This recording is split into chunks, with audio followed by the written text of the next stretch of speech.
नमस्कार साथियों, fast eyes academy platform पे आपका एक बार पुनः स्वागत है।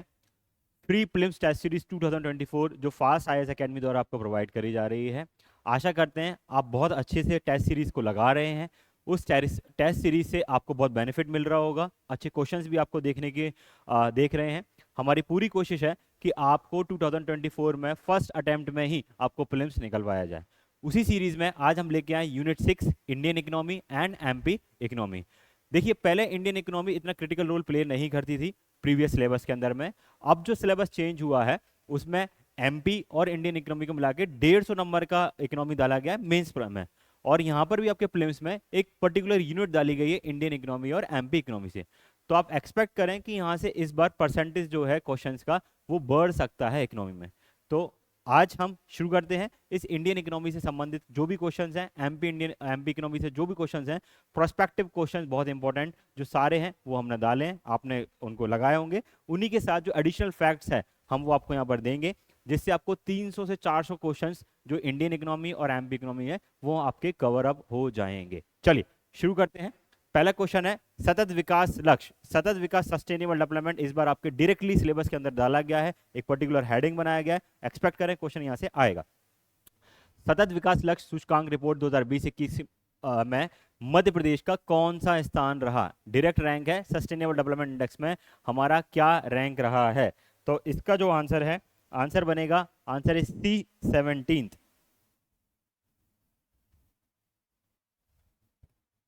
जी चलिए, इसका आंसर क्या है? C17 इसका आंसर है। आपको कई जगह अलग अलग रैंकिंग इसको देखने को मिल सकती हैं।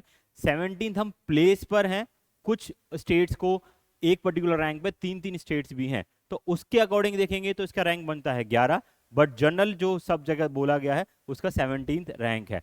अब एसडीजी के बारे में और भी थोड़ी सी इंफॉर्मेशन आप देख लीजिए। ये जो सस्टेनेबल डेवलपमेंट रिपोर्ट है, पहली बार ये कब चालू हुई? तो 2018 में नीति आयोग ने चालू किया। 2018 में नीति आयोग द्वारा इसको लाना चालू किया गया। इसके बाद सस्टेनेबल डेवलपमेंट गोल क्यों बात की जा रही है? क्योंकि टारगेट है 2030 का, 2030 तक का टारगेट है सबको बेसिक सस्टेनेबल डेवलपमेंट लाइफ दिया जाए। एजुकेशन, हेल्थ, ये सारी जितने हमारे 70 एजेंडा है उन पे काम करने के लिए ये दिया जाए। इसके बाद ये टारगेट 2030 का हो गया। तो कुछ फैक्ट्स मैंने आपको बता दिए। अब इसमें रैंक फर्स्ट किसकी है? तो गोवा की फर्स्ट रैंक है, जिसमें हमारे एमपी की रैंक 17th है, इसमें गोवा की फर्स्ट रैंक है। तो फर्स्ट रैंक सस्टेनेबल डेवलपमेंट गोल में गोवा है। एमपी की रैंक 17th है, टारगेट 2030 का है। नीति आयोग ने ये रिपोर्ट कब से लाना चालू करी? 2018 से चालू करी थी इस रिपोर्ट को लेके आने के लिए, और 2030 का टारगेट है। चलिए, अब यूएन, एक और फैक्ट इसमें से निकल के आता है, यूनाइटेड नेशन ने सस्टेनेबल डेवलपमेंट गोल्स को कब अडॉप्ट किया? तो इसको जो अडॉप्ट किया गया, एक और बहुत इंपॉर्टेंट फैक्ट निकल के आता है, 2015 में सस्टेनेबल डेवलपमेंट गोल्स को अडॉप्ट किया गया था। तो मैंने एक ही क्वेश्चन में आपको यहाँ पर 5 इंपॉर्टेंट फैक्ट्स यहाँ से हमने आपको लर्न करा दिए हैं। चलिए आगे बढ़ते हैं। सेकंड क्वेश्चन है, where did NITI Aayog release the report on SDG index for the first time? अभी मैं ऑलरेडी इसका डिस्कशन करा चुका हूं। फर्स्ट टाइम जो नीति आयोग ने ये रिपोर्ट पेश करी थी वो कब करी थी? तो 2018 में। Answer is D, correct. तो करेक्ट आंसर क्या बन जाएगा? डी। ऑलरेडी हम इस पर डिस्कशन कर चुके हैं। चलिए आगे बढ़ते हैं। क्वेश्चन नंबर 3, निम्नलिखित में से सत्य कथन नहीं है। तो क्या बोल रहे हैं? नहीं है। नहीं पे ध्यान देना है, बच्चे कई बार इसको मिस कर जाते हैं। चलिए, first, MP rank 23rd in good health and standard living. Good health and standard living में मध्य प्रदेश का रैंक 23rd है, पहला पॉइंट ये पूछा गया। MP rank 22 in better education, MP की बेटर एजुकेशन में रैंक 22 थी। इसके बाद एमपी रैंक 10th इन जेंडर इक्वालिटी, और MP rank 2nd in life on land. ये 4 आपको रैंक्स हैं। यहाँ से नीति आयोग की जो रिपोर्ट्स है वो कोशिश की गई है कि आपको एक ही क्वेश्चन के अंदर में सारी रैंकिंग्स याद करा लिया जाए। इन केस इनमें से कोई भी रैंक पूछी गई तो आपको डायरेक्टली आंसर वो याद होगा। ठीक है, तो बताइए क्या आंसर दिया आपने? इसका जो करेक्ट आंसर है, इन्होंने बोला था नहीं है, तो करेक्ट क्या नहीं है? C is not the correct answer. बाकी के सारे पॉइंट करेक्ट हैं, सी करेक्ट नहीं है। एमपी की रैंक जेंडर इक्वालिटी में 10th नहीं है, कुछ ज्यादा रैंक है। कमेंट करके बताइए क्या रैंकिंग है एमपी की जेंडर इक्वालिटी के अंदर में। चलिए आगे बढ़ते हैं।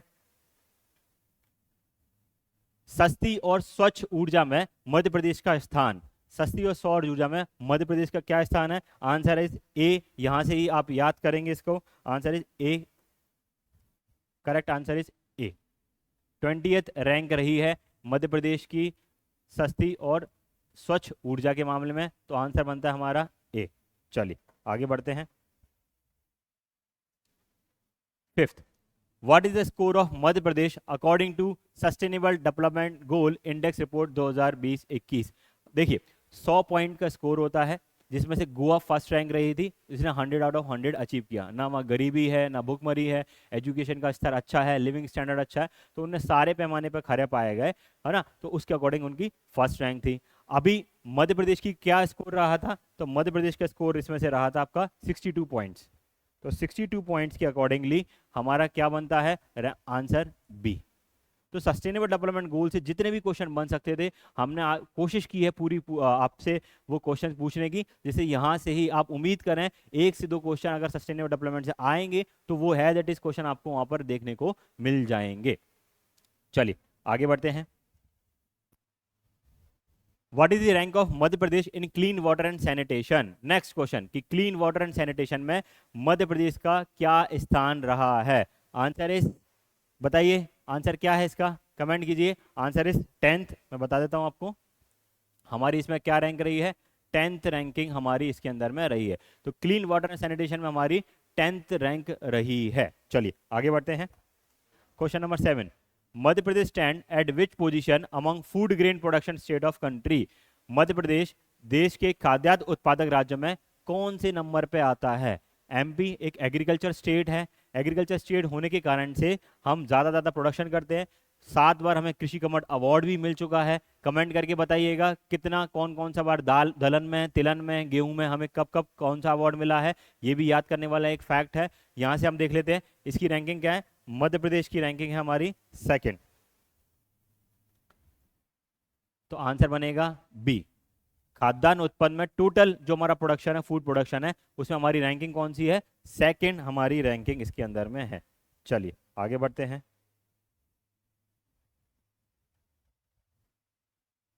जी चलिए 8th question, according to economic survey 2021-22 what was the net irrigated area in Madhya Pradesh? कई बार आपने देखा है ऐसे फिगर्स के क्वेश्चन भी पूछ लिए जाते हैं, डायरेक्टली हमें याद करना है। आंसर इज ए, और कोई फैक्ट याद करने वाला यहां से नहीं है, तो आंसर क्या है? 12,881.6 हेक्टेयर ये नेट इरिगेटेड एरिया हमारा रहा था। ठीक है, चलिए ये लक्ष्य में। चलिए आगे बढ़ते हैं। Next question again economic survey से है। According to economic survey 2021-22 at which position के अनुसार सकल कोयला उत्पादन में मध्य प्रदेश देश में कौन से नंबर पर रहा था? 2022 में एक क्वेश्चन आया था, डिस्प्यूटेड क्वेश्चन वहां पर बना था, फिर आखिर में सब जगह सब बच्चों ने पढ़ा था कि कोयला उत्पादन में रैंक थर्ड है, लेकिन वहां एक वर्ड इस्तेमाल किया गया gross coal production, gross production में। तो ग्रॉस प्रोडक्शन में हमारी रैंकिंग क्या रही थी? 4th है। अभी भी हमारी रैंक ग्रॉस में 4th है, नेट में हम 3rd पे आते हैं, इसलिए ये ध्यान रखना ग्रॉस में हमारी रैंकिंग क्या है? 4th पोजीशन हमारी यहाँ पर है। चलिए आगे बढ़ते हैं।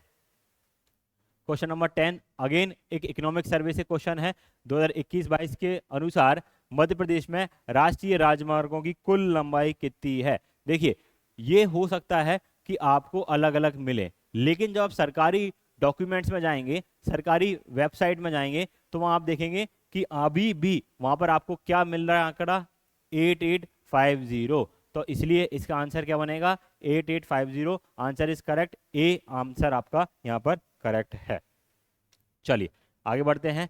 11th क्वेश्चन पे एसआरएस। देखिए एसआरएस से क्वेश्चन मेंस में एक पूछा जा चुका है, तो आप उम्मीद करें एक नेशनल फैमिली हेल्थ सर्वे हो गया, एसआरएस हो गया, तो पेपर के पैटर्न चेंज हो रहे हैं। अभी तक सिर्फ हम सेंसस 2011 से क्वेश्चन देखते थे, हो सकता है, उम्मीद कीजिए कि national family health survey SRS से आपको क्वेश्चन बनते हुए दिख जाएं। ठीक है, चलिए एसआरएस का फुल फॉर्म क्या होता है? Sample registration system. तो एक इसका फुल फॉर्म याद करेंगे, सैंपल रजिस्ट्रेशन सिस्टम इसका फुल फॉर्म है। और क्वेश्चन देख लीजिए, एसआरएस 2020 के अनुसार क्या सही है? मध्य प्रदेश में वर्तमान में शिशु मृत्यु दर 43/1000 है। एसआरएस के अकॉर्डिंग पूछ रहे हैं, सेंसस के अकॉर्डिंग नहीं पूछ रहे हैं, नेशनल फैमिली हेल्थ सर्वे के अकॉर्डिंग नहीं पूछ रहे हैं। ठीक है जी, मान लेते हैं। सबसे कम शिशु मृत्यु दर केरल की 6/1000 है। दोनों ही आंसर इसके क्या है? करेक्ट है बच्चों। तो इसका आंसर क्या बन जाएगा? B is the correct answer. SRS के अकॉर्डिंग मध्य प्रदेश में जो आईएमआर रेट है वो कितनी आपकी 43 है। मतलब 1000 बच्चे पैदा जो होते हैं उनमें 43 बच्चों की क्या हो जाती है? डेथ हो जाती है। सेम जो आपका केरला है, केरला की सबसे लोएस्ट आईएमआर रेट है वो कितनी है आपकी? 6/1000। इससे क्या बताता है कि केरला का जो हेल्थ इंफ्रास्ट्रक्चर है वो बहुत ही लाजवाब है, वहाँ का हेल्थ केयर सिस्टम बहुत अच्छा है। कंपेरेटिवली हम जब मध्य प्रदेश से करेंगे तो अभी भी बहुत स्कोप है इंप्रूवमेंट का। चलिए आगे बढ़ते हैं। मध्य प्रदेश में किस शहर को 7 स्टार का दर्जा मिला है? बिल्कुल सिंपल आंसर है। जो इंदौर में बच्चे रह रहे हैं, इंदौर वासी हैं, वो जानते हैं। आंसर इज ए, इंदौर। तो करेक्ट आंसर क्या है? ए, इंदौर को 7 स्टार का दर्जा मिला है। इकलौता शहर जिसको क्या मिला था? मध्य प्रदेश से 7 स्टार का दर्जा मिला हुआ है। आगे 13 क्वेश्चन पे जाते हैं। Madhya Pradesh science technology and innovation policy is related to which year? जो साइंस एंड टेक पॉलिसी है वो किस साल लेके आई गई? इंपॉर्टेंट चीजें हैं, इंपॉर्टेंट डेट्स हैं जो आपको याद करनी है। एमपीपीएससी 2 से 3 क्वेश्चन डेट से रिलेटेड पूछता है और वो पर्टिकुलर कुछ ही सेक्टर्स के डेट्स के बारे में पूछता है, या तो वो कोई पॉलिसी स्कीम्स है उनसे डेट पूछता है, या इस तरीके के क्वेश्चन से भी पूछे जा सकते हैं। आंसर इसका क्या है? C is the correct answer. Science and tech innovation policy Madhya Pradesh की कब की है? 2022 की ये पॉलिसी है। ये सारे क्वेश्चन इकोनॉमिक सर्वे के जो ऑफिशियल डॉक्यूमेंट है वहां से लेके आपको बनाए गए हैं, दिए गए हैं। आशा करते हैं आप इनको याद करेंगे और अपने नोट डाउन कर लेंगे। चलिए आगे बढ़ते हैं। Question number 14, what is object of MP innovation policy? MP innovation policy का क्या इसका ऑब्जेक्टिव है? चलिए देखते हैं। याद करने के लिए क्वेश्चन दिया गया है आपके लिए। पहला, coordination with institution of excellence eight international और नेशनल लेवल। जो उच्च स्तर की संस्थाएं हैं, नेशनल लेवल की या आपकी इंटरनेशनल लेवल की, उन सब को क्या करना है? उनसे कोऑर्डिनेशन करना और नई नई चीजों को अडॉप्ट कराना। दूसरा, स्किल एनहांसमेंट कैपेसिटी डेवलपमेंट। बिल्कुल मध्य प्रदेश में क्या है? स्किल एम्प्लॉयमेंट की बहुत कमी है, तो स्किल एनहांस कराना लोगों का, बिल्कुल सही बात है। थर्ड, यूटिलाइजेशन, मानव संसाधन का सदुपयोग एवं नवाचार, बिल्कुल सही बात है, ये भी इसका करेक्ट पॉइंट है। फोर्थ पॉइंट, पारिस्थितिक तंत्र का सशक्तिकरण, एम्पावरमेंट ऑफ इकोसिस्टम। तो इसका आंसर जो बनेगा वो आंसर है D, all option are correct. 1 2 3 चारों ही पॉइंट बिल्कुल करेक्ट हैं, इसलिए इसका आंसर बनेगा डी। चलिए आगे बढ़ते हैं। मध्य प्रदेश में अटल थिंकरिंग प्रयोगशाला, अटल इनोवेशन जो लैबोरेटरीज हैं वो कहाँ हैं, उसके बारे में एक क्वेश्चन है। Under which mission Atal tinkering laboratory is being establish in Madhya Pradesh? किसके तहत हमारे यहाँ पर ये जो अटल इनोवेशन मिशन की जो बनी है वो किसके थ्रू बनती है? सिंपल क्वेश्चन है, इसका आंसर इज, एक मिनट, 14 क्वेश्चन, हाँ जी सॉरी 14 क्वेश्चन कि इसका ऑब्जेक्टिव क्या है। तो 14 क्वेश्चन का जो हाँ ये 14 क्वेश्चन हो चुका है, sorry 15 question, under which mission Atal tinkering आ रही है, तो इसका आंसर है सीधा सीधा B, Atal innovation mission. Atal innovation mission के तहत मध्य प्रदेश में अटल थिंकरिंग लैब्स को एस्टैब्लिश किया गया है। इनका मेन उद्देश्य क्या होता है? स्टार्टअप्स को बढ़ावा देना, नए इनोवेशंस को बढ़ावा देना। कॉलेजेस लेवल पे, स्कूल लेवल्स पे भी हम देख रहे हैं कि अटल की थिंकरिंग लैबोरेटरीज अब एस्टैब्लिश की जा रही हैं। तो आंसर क्या है? अटल इनोवेशन मिशन। चलो आगे बढ़ते हैं। 16 क्वेश्चन, अगेन इकोनॉमिक सर्वे का क्वेश्चन है। मध्य प्रदेश आर्थिक सर्वेक्षण वर्ष 2021-22 के अनुसार मध्य प्रदेश में कितने स्टार्टअप थे? ये सारे इकोनॉमिक सर्वे से बहुत इंपॉर्टेंट क्वेश्चन जो आपके अब सिलेबस के हिसाब से बहुत इंपॉर्टेंट हो गए हैं, वो सारे यहाँ प्लेस किए गए हैं। तो आंसर है सी, 558 हमारे यहाँ पर कितने स्टार्टअप थे एज पर इकोनॉमिक सर्वे 2021-22। बच्चों ईयर बहुत इंपॉर्टेंट है, ईयर आपको देखना है। हो सकता है वहाँ 20-21 पूछ लिया जाए, 22-23 पूछ लिया जाए, 21-22 पूछ लिया जाए, ये हम जो बता रहे हैं वो 21-22 के डेटा के अकॉर्डिंग है, 22-23 का नहीं आया है क्योंकि बजट नहीं बना था अभी। अब ये इलेक्शन हो जाएंगे तो फुल फ्लेज बजट भी बनेगा, इकोनॉमिक सर्वे भी बनेगा, तब आपकी नेक्स्ट रिपोर्ट मिलेगी आपके एग्जाम के बाद। तो अभी 21-22 के अकॉर्डिंग कितना है, 558 हमारे यहाँ स्टार्टअप थे। आंसर इज सी, 16 का आंसर क्या हो गया, सी। चलिए आगे बढ़ते हैं। 17, according to MP economic survey 2021-22, number of patent filed and approved in 2021। ये क्वेश्चन क्यों पूछे गए, क्योंकि पेटेंट कॉपीराइट ट्रेडमार्क इन मध्य प्रदेश आपके यहाँ पर डायरेक्टली सिलेबस में डाला गया है। इसका आंसर है, आंसर इज बी 398। कितने पेटेंट फाइल हुए हमारे यहाँ, 398 पेटेंट फाइल हुए, ये इकोनॉमिक सर्वे की रिपोर्ट बताती है। चलिए आगे बढ़ते हैं। What is the percentage increase in filed and approve patent, कितना परसेंट वृद्धि हुआ है। पहला पूछा कितने पेटेंट फाइल हुए हैं और कितने परसेंटेज की वृद्धि हुई है। सारे क्वेश्चन आपके डायरेक्टली एक्सक्लूसिवली इकोनॉमिक रिपोर्ट जो सर्वे रिपोर्ट है वहां से उठाया गया है। Answer is B 109.47। बच्चों ये बहुत इंपॉर्टेंट क्वेश्चन है, आप इनको अपनी एक पेपर पे, मैं अक्सर बच्चों से कहता हूं कि फर्रे बना के रखें, एक छोटे छोटे पेजेस में ये इंपॉर्टेंट फैक्ट्स को लिख के रखें, और उसके बाद जब भी आपको टाइम मिलता है इन पेजेस को पलट के 2 मिनट के अंदर इनका रिवाइज कर लें, जिससे ये आपको मेमोराइज भी हो जाएंगे। चलिए आगे बढ़ते हैं। 19th question, according to current prices what is per capita income of Madhya Pradesh in financial year 2022-23।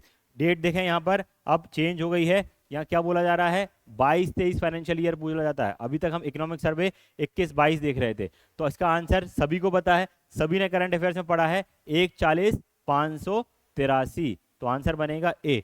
पूर्व मुख्यमंत्री हमारे आदरणीय शिवराज सिंह चौहान जी ने भी कई बार इसका जिक्र किया है कि मध्य प्रदेश एक बीमारू राज्य था, 30,000-35,000 रुपये हमारा पर कैपिटा इनकम था, वहां से आज हम 140,583 तक आ गए हैं। बहुत तेजी से हमने ग्रोथ किया है और अभी और भी संभावना हमारी ग्रोथ की है। तो पर capita income on market price हमारा कितना है, 140,583। बहुत इंपॉर्टेंट फैक्ट है, हो सकता है आपको यूं ही देखने को ये एज इट इज स्ट्रेट आपके एग्जाम में देखने को मिल जाए।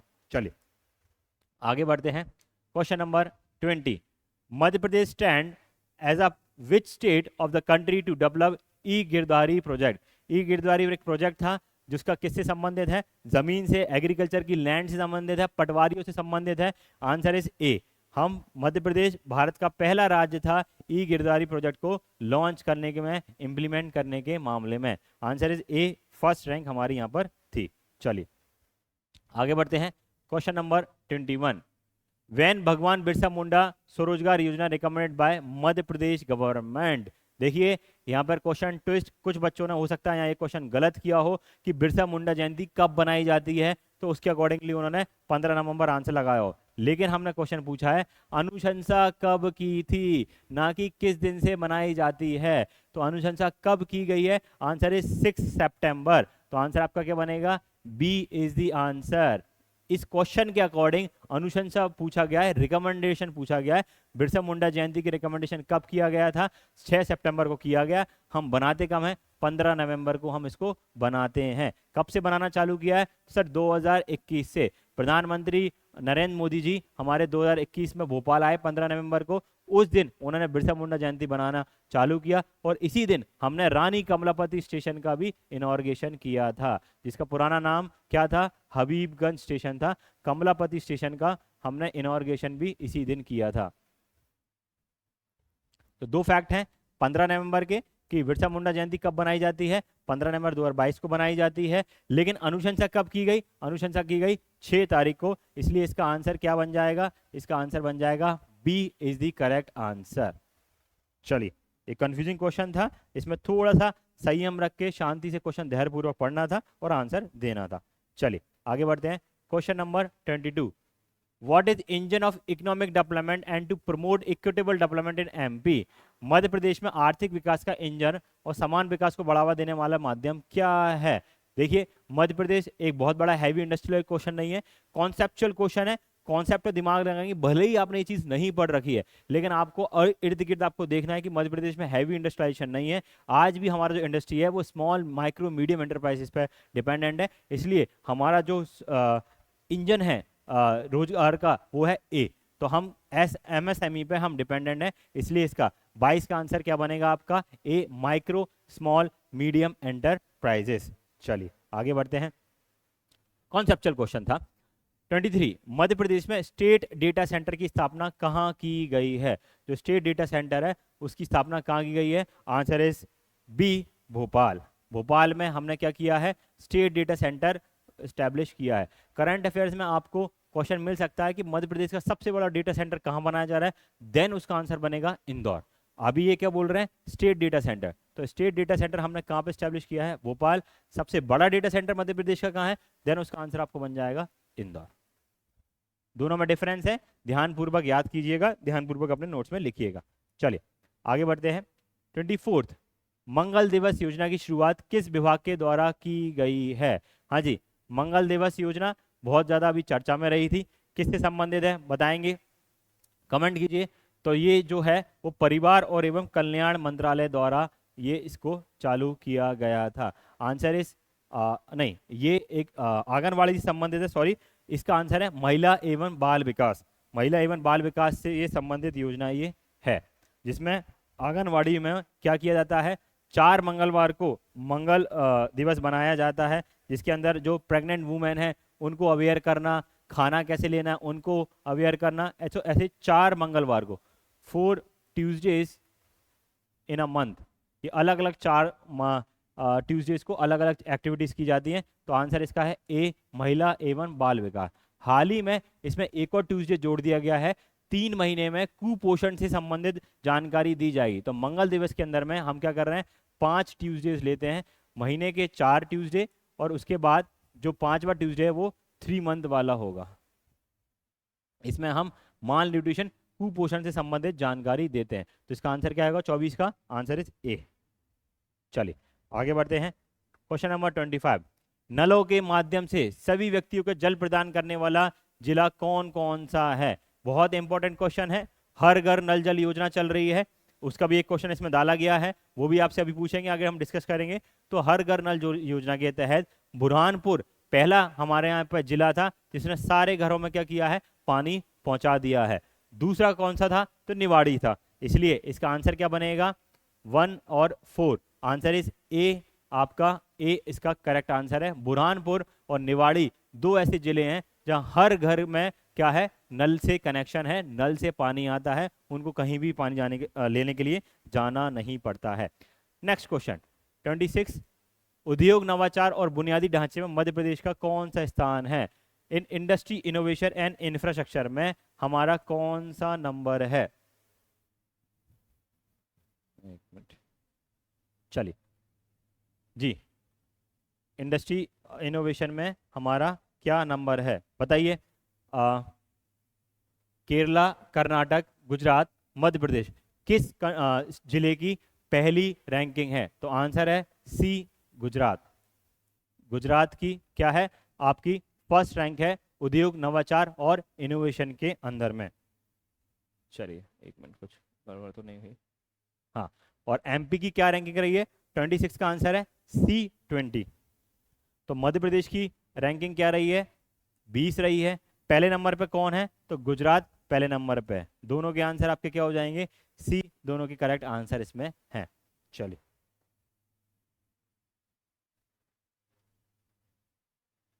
Question number 28, which state rank first in the country in providing affordable and clean energy? Affordable और क्लीन एनर्जी प्रोवाइड करने में किस राज्य का प्रथम स्थान रहा है? अगेन इसमें कौन है? आंध्र प्रदेश इसमें सबसे आगे है, जो क्लीन एंड अफोर्डेबल एनर्जी आपको प्रोवाइड कर रहा है। मध्य प्रदेश में आप बिजली की रेटों को देखोगे तो कंपैरेटिवली दूसरे जिलों से आपको ज़्यादा दिखेगी। हम एनर्जी सरप्लस एक राज्य है, हम बहुत सारी स्टेट्स को एनर्जी प्रोवाइड करते हैं। हमारी जो एनर्जी कैपिटल है वो है सिंगरौली। सिंगरौली में आप देखते हैं बेड़न में सबसे बड़े हमारे थर्मल पावर प्लांट विंध्याचल भी वहाँ पर ही स्टैब्लिश्ड है। तो हम एनर्जी में सरप्लस हैं, प्लस अब हम सोलर और रिन्यूएबल एनर्जी में बहुत तेज़ी से आगे बढ़ रहे हैं। चलिए, लेकिन अभी भी हमारी जो दर है वो कंपैरेटिवली ज़्यादा है। चलिए आगे बढ़ते हैं। Question number 29, which state rank first in gender equality?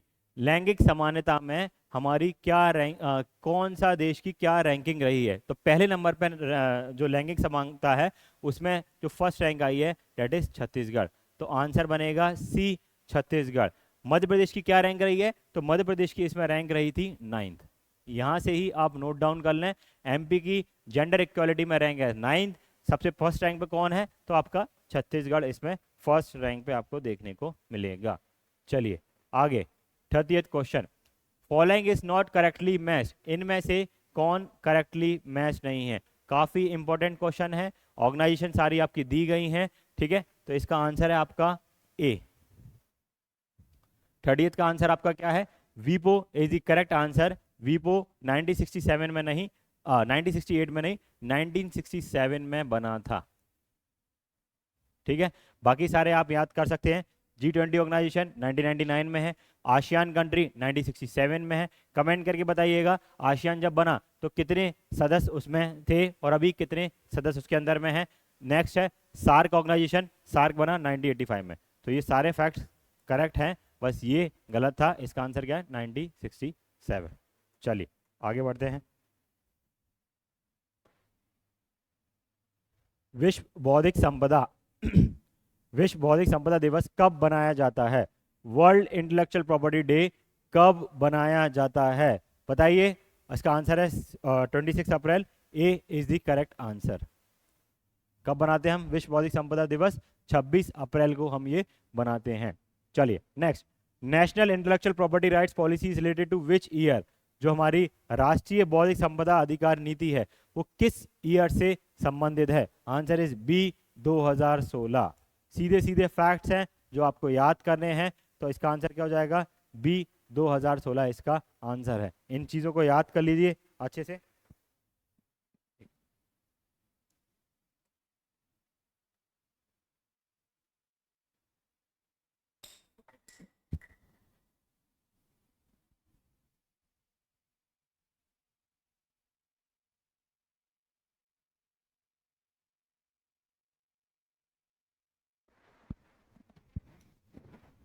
चलिए, तो नेशनल इंटेलेक्चुअल प्रॉपर्टी कब से संबंधित है, आंसर आपका क्या बनता है, बी, 2016 से है। चलिए आगे बढ़ते हैं। राष्ट्रीय बौद्धिक संपदा जागरूकता मिशन की शुरुआत कब की गई थी। नेक्स्ट क्वेश्चन है, national intellectual property awareness mission कब लॉन्च किया गया। हमने एक ईयर देख लिया, अब ये लॉन्च कब किया गया। तो मिशन जो लॉन्च किया गया अवेयरनेस मिशन, ये है आपका 2021। तो आंसर इज ए, 8 दिसंबर 2021 को ये मिशन चालू किया गया था अवेयरनेस के लिए। सर इसके द्वारा क्या होता है, जो हमारे इंटेलेक्चुअल लोग हैं नए ज़्यादा से ज़्यादा पेटेंट लेके आए, नए नए इनोवेशन लेके आए। जब नए इनोवेशन एक देश के अंदर में आते हैं तो उससे ये समझ में आता है कि एक देश के अंदर में कितना रिसर्च एंड डेवलपमेंट का काम चल रहा है। सबसे ज़्यादा हाईएस्ट आप पेटेंट देखोगे तो किसके पास है, यूएसए के पास है। दूसरे नंबर पे चाइना है, ठीक है। ये दो देश है जिनके पास बहुत सारे पेटेंट हैं, इसलिए आप देखोगे कि इनकी इंडस्ट्री है वो कितनी फ्लरिश्ड इंडस्ट्री है, कितने नए नए इनोवेशन। आप देखिए इंडियन टॉय इंडस्ट्री देखोगे, कोई भी टॉय हम देखेंगे वो आज चाइना, मेड इन चाइना देखने को मिलता है। इंडियन टॉयज उस लेवल के बन ही नहीं सकते। ये लोग 200 रुपये 250 रुपये में रिमोट कंट्रोल्ड आपको हेलीकॉप्टर, बढ़िया बढ़िया कार्स दे देते हैं। तो ये क्या इनोवेशन है, इनके नाम पे बहुत सारे पेटेंट है। अब इंडिया भी चाहता है कि हमारे देश में लोगों में अवेयरनेस आए, पेटेंट ज़्यादा से ज़्यादा फाइल हो, नए इनोवेशन आए, जिससे हम क्या कर सकें, नई इंडस्ट्रीज को स्टैब्लिश कर सकें। चलिए आगे बढ़ते हैं। Question number 34, which ministry is nodal agency for national intellectual property awareness mission. देखिए ये सारे क्वेश्चन इसलिए आपसे पूछे गए हैं क्योंकि ये नए सिलेबस में आपके टॉपिक में जुड़े हैं। तो आपको जितने भी क्वेश्चन थे, पोटेंशियल क्वेश्चंस को यहाँ पर आपको प्रैक्टिस कराने की कोशिश की गई है। हाँ जी, कि जो आपका इंटेलेक्चुअल प्रॉपर्टी अवेयरनेस मिशन है किस मंत्रालय के अंदर में आता है, तो answer is B, ministry of commerce. Directly आप याद करेंगे, ये आईटी मंत्रालय के अंदर नहीं आता है, मिनिस्ट्री ऑफ कॉमर्स के अंदर में आता है। पेटेंट से राइट, इंटेलेक्चुअल राइट जो है, अवेयरनेस फैलेगी तो बिजनेस बढ़ेगा, इसलिए मिनिस्ट्री ऑफ कॉमर्स, वाणिज्यिक मंत्रालय के अंदर में ये आपको देखने को मिलेगा। चलिए आगे बढ़ते हैं। Question number 35, when was the department of micro small and medium enterprises established. Madhya Pradesh के अंदर में एमएसएमई डिपार्टमेंट कब स्टैब्लिश किया गया, आंसर इज सी 2016, 2016 के अंदर में एमएसएमई डिपार्टमेंट हमारे यहाँ पर क्या किया गया, स्टैब्लिश किया गया था। चलिए आगे बढ़ते हैं। नेक्स्ट क्वेश्चन, निम्नलिखित में से कौन सा सही सुमेलित नहीं है? विच of the following is not correct? Correct पूछ रहे हैं वो, तो हम करेक्ट ही बताएंगे उनको, नॉट करेक्ट पूछ रहे हैं, सॉरी। चलिए तो समझते हैं।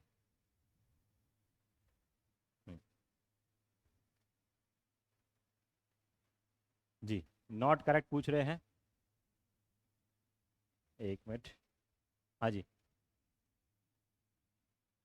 मध्य प्रदेश स्टार्टअप पॉलिसी 2022 की है, एमपी रिन्यूएबल एनर्जी पॉलिसी 2022 की है, एमपी इंडस्ट्रियल पॉलिसी 2021 की है, एमपी मुख्यमंत्री उद्यम क्रांति योजना 2023 की है। इसका आंसर क्या है? क्या बोला इन्होंने? नॉट करेक्ट पूछा है। आंसर इज डी कि जो हमारी मुख्यमंत्री उद्यम क्रांति योजना है ये 2023 की नहीं है, ये योजना है 2022 की। यहीं से आप इसको ऐड कर लेंगे। बाकी एक ही क्वेश्चन के अंदर में 4 फैक्ट्स आप यहाँ पर देख रहे हैं, चारों के चारों आपको याद करने हैं। मध्य प्रदेश स्टार्टअप नीति कब की है? 2022 की है, बिल्कुल सही बात है। नवीनकरण ऊर्जा योजना रिन्यूएबल एनर्जी से हमारा 2022 की पॉलिसी है। उद्यम संवर्धन नीति 2021 की है। मुख्यमंत्री उद्यम क्रांति योजना 2022 की है। कब चालू हुई थी? 5 अप्रैल 2022 को इसको लॉन्च किया गया था। ठीक है, एक क्वेश्चन 4 इंपॉर्टेंट फैक्ट्स यहां से ही आपके बन जाते हैं। ठीक है,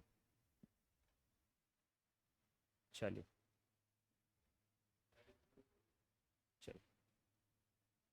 आगे बढ़ते हैं। क्वेश्चन नंबर 36 पे क्वेश्चन पे आते हैं अपन। फॉलोइंग, अच्छा ये हो गया अपना 37। मध्य प्रदेश मुख्यमंत्री उद्यम क्रांति योजना का संबंध किससे है? जी, एक हमने देखा डेट, अब हम इससे क्वेश्चन पूछ रहे हैं कि किससे इसका संबंधित है। तो सीधा सीधा आंसर है सूक्ष्म लघु उद्योग को बढ़ावा देने के लिए ये लाया गया है। एमएसएमई डिपार्टमेंट से इसका क्या है? संबंध है। तो आंसर क्या बन जाएगा आपका? Naturally A is the correct answer. तो हमने इसकी डेट देख ली, डेट देखने के बाद हमने किस डिपार्टमेंट से संबंधित है वो भी हमने यहाँ पर देख लिया है। चलिए आगे बढ़ते हैं। बिजनेस रिफॉर्म एक्शन प्लान 2020 के लिए राज्य का आकलन जून 2022 में जारी किया गया था। इसमें मध्य प्रदेश को किस सूची में रखा गया है? हाँ जी, ये क्वेश्चन एमपीपीएससी 2023 के पेपर में ये पूछ चुकी है, वहां से ये रिपीटेड क्वेश्चन है। आप ऐसे क्वेश्चन कई बार देख सकते हैं। तो आंसर है सी, हमें किस में रखा गया था? अचीवर्स कैटेगरी हमें जो था हमें नॉमिनेट किया गया था, मिला था, इसलिए इसका आंसर क्या है? सी है। एमपीपीएससी का रिपीट क्वेश्चन ये है कि 2023 में पूछा जा चुका है। नेक्स्ट, एमपी कोड पोर्टल का संबंध किससे है? तो एमपी जो कोड पोर्टल है वो किससे संबंधित है? इसका आंसर है करेक्ट, विधि लॉ से संबंधित है। Answer is B, B is the correct answer. Law से इसका संबंध है एमपी कोड पोर्टल। कई बार ऐसे क्वेश्चंस आपको आईटी में भी देखने को मिल सकते हैं, इसलिए ये कोड जो इकोनॉमी है वहां से भी संबंध होता है इसका, इसलिए यहाँ पर एक क्वेश्चन पूछा गया है। चलिए नेक्स्ट 40, एक जिला एक उत्पाद ओडीओपी, ओडीओपी को सही सम्मिलित करना है। डायरेक्टली सिलेबस में इस बार आपका डाला गया। देखिए ओडीओपी हम पहले करंट अफेयर के बेसिस पे पढ़ते थे, अभी तक हमारे सिलेबस में नहीं था, अब उन्होंने ओडीओपी आपके डायरेक्टली सिलेबस में डाल दिया है, तो काफी इंपॉर्टेंट हो जाता है, हमें देखना इनको पड़ेगा। चलिए, मंडला अनुपुर कोदी कुटकी, कोदू कुटकी जो हमारी जो ग्रेन है, मिलेट्स है, उससे संबंधित है, बिल्कुल सही है।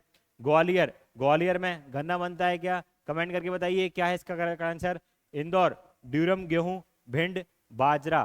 तो इसका जो करेक्ट आंसर है, करेक्ट आंसर इज बी कि इसमें क्या सम्मिलित नहीं है। नॉट करेक्ट वो पूछ रहे हैं, तो हमारे यहाँ ग्वालियर में क्या है? गन्ना नहीं है। ओडीओपी में जो ग्वालियर में है वो क्या है? सैंडस्टोन है। सैंडस्टोन हमारा क्या है? ओडीओपी है ग्वालियर का। एक और यहाँ से ही आपको फैक्ट कमेंट करके बताइएगा कि ग्वालियर को 2023 में जीआई टैग मिला था। किस चीज के अंदर में ग्वालियर को जीआई टैग दिया गया है? कमेंट करके सब लोग आंसर में बताएंगे ग्वालियर को जीआई टैग किस फील्ड में दिया गया है, किस प्रोडक्ट के लिए दिया गया है। चलिए आगे बढ़ते हैं। 12वां विज्ञान फिल्म महोत्सव अगस्त 2022 में कहाँ आयोजित किया गया?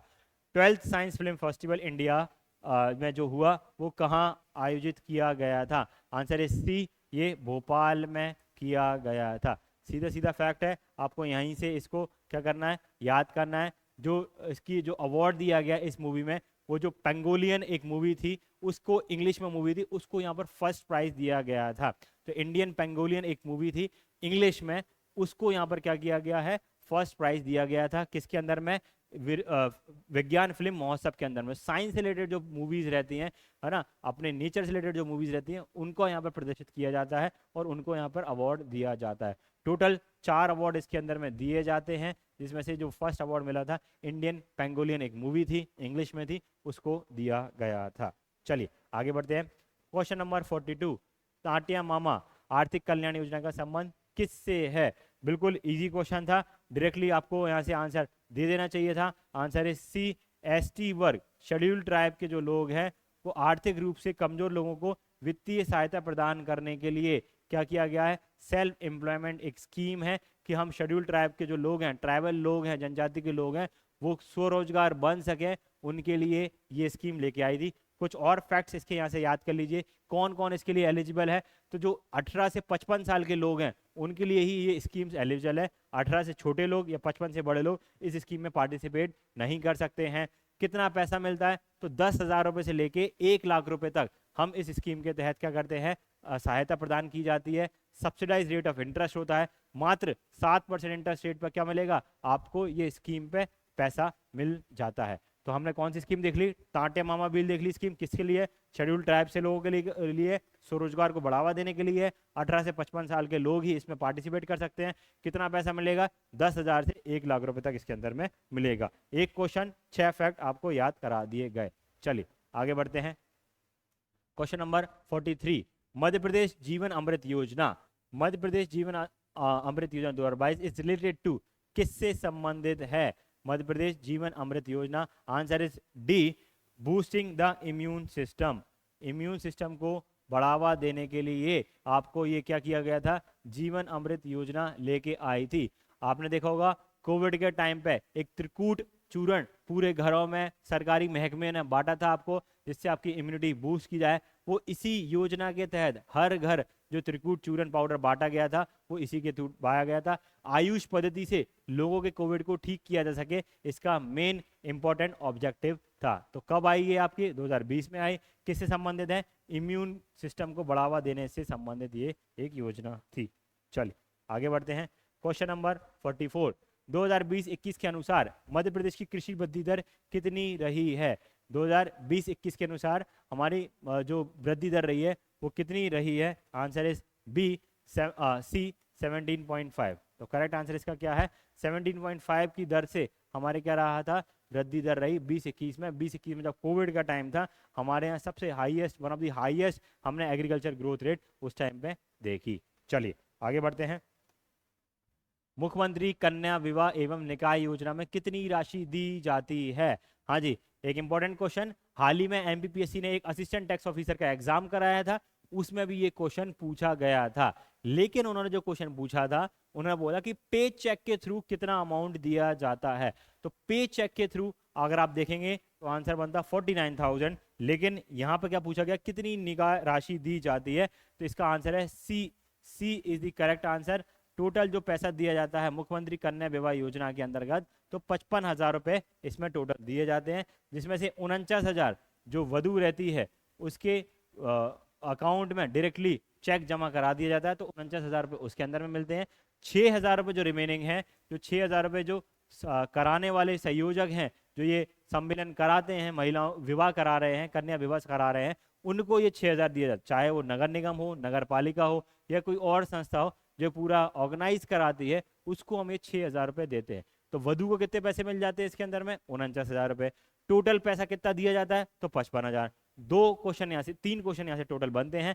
महिला के अकाउंट में जो पैसे आएंगे वो आएंगे 49,000। टोटल अमाउंट कितना है? 55,000 रुपये है। 6,000 रुपये किसको दिए जाते हैं? जो ऑर्गेनाइजर्स हैं उनको ये पैसे दिए जाते हैं। ये क्वेश्चन अभी पूछ लिया गया है एमपीपीएससी के एटीओ के एग्जाम में, तो बिल्कुल आपसे संभावना है कि क्वेश्चन रिपीट किया जाए, वहां से ये क्वेश्चन उठा लिया जाए। चलिए आगे बढ़ते हैं। क्वेश्चन नंबर 46 जी, एक और इंपॉर्टेंट क्वेश्चन। मध्य प्रदेश में संत रविदास रोजगार योजना का संचालन किसके द्वारा किया जा रहा है? संत रविदास हमारे यहाँ स्किल डेवलपमेंट पार्क कहाँ पर है, कमेंट करके बताएंगे, है ना। चलिए मैं ही बता देता हूँ। संत रविदास जो पहले हमने स्किल डेवलपमेंट पार्क नाम रखा था, जो कि भोपाल में है, उसका नाम चेंज करके क्या कर दिया गया है, संत रविदास स्किल डेवलपमेंट पार्क कर दिया गया है, जो भोपाल में सिचुएटेड है। तो यहाँ पर हम देखेंगे क्वेश्चन नंबर 46 की किससे संबंधित है। सोशल जस्टिस डिपार्टमेंट से संबंधित है, एसटी फाइनेंस डेवलपमेंट कॉर्पोरेशन से संबंधित है, public health and family welfare development संबंधित है, या एससी फाइनेंस डेवलपमेंट कॉर्पोरेशन से संबंधित है। Answer is D. ये क्या है, शेड्यूल कास्ट की जो अनुसूचित जाति वित्तीय विकास निगम है, उससे ये संबंधित है। तो इसका आंसर क्या बन जाएगा, D is the correct answer. चलिए आगे बढ़ते हैं। क्वेश्चन नंबर 47, एग्री जीआईएस, मध्य प्रदेश में एग्री जीआईएस परियोजना किसके सहयोग से चलाई जा रही है।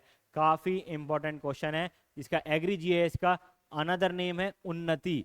उन्नति, ये आपसे डायरेक्टली पूछा जा सकता है कि what is the full form of उन्नति, या उन्नति का या एग्री जीआईएस का दूसरा नाम क्या है। तो Unnati is the second name of agri GIS. Unnati का फुल फॉर्म क्या है, unified network for agriculture technology initiative. मैं यहाँ लिख लेता हूँ, इसका उन्नति सेकंड नेम है एग्री जीआईएस का।